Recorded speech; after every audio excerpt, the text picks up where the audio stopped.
As we all know by now, Nigel Farage had his bank accounts closed, business and personal, with Coutts, who he's been with for years. He released a 40-page dossier of information which proved without a shadow of a doubt the BBC can't do their job properly and didn't investigate their source.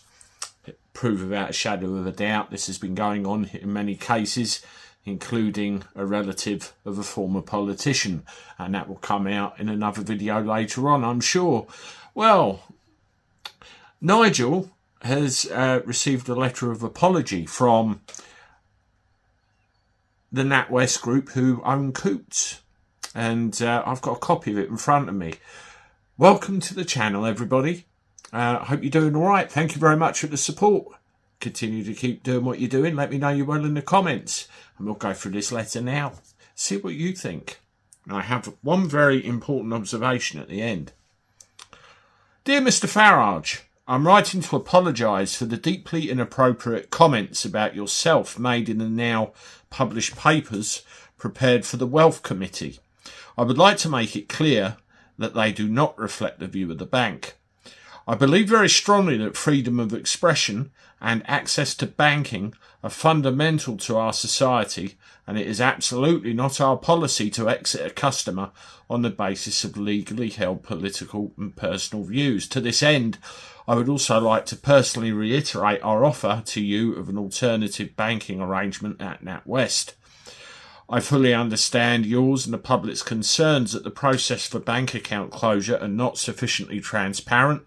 Customers have a right to expect their bank to make consistent decisions against publicly available criteria, and those decisions should be communicated clearly and openly with them, within the constraints of the imposed law.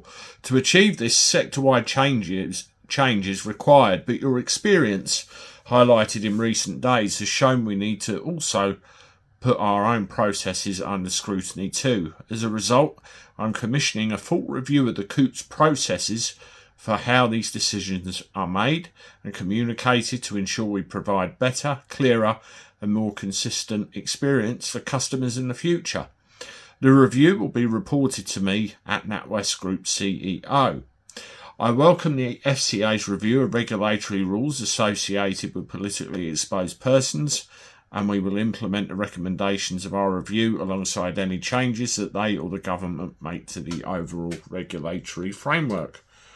Yours sincerely, Alison Rose. That's the letter that was received by Nigel Farage. I think it's a very much a case of I'm going to paper it over with rose petals and make it look pretty when in fact it's a very ugly affair.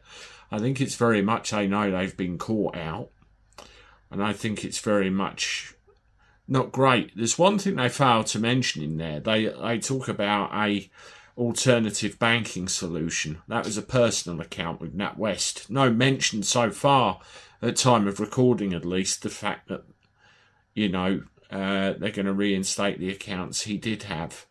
I think it's a very thinly veiled apology, don't you? And very much a load of arse covering. What it has done and what it has served to do is expose a whole litany of this going on with many, many other individuals. And the system has to change. You know, those in government are actually now saying people can't be without a bank account because of their politically held beliefs. It's true. It's called freedom of expression. Anyway, I'm off. Have a great weekend. Let me know what you think of this in the comments, and I will see you hopefully Sunday with a live. If not, it will be content starting again from Monday. Take care, folks. Toodaloo.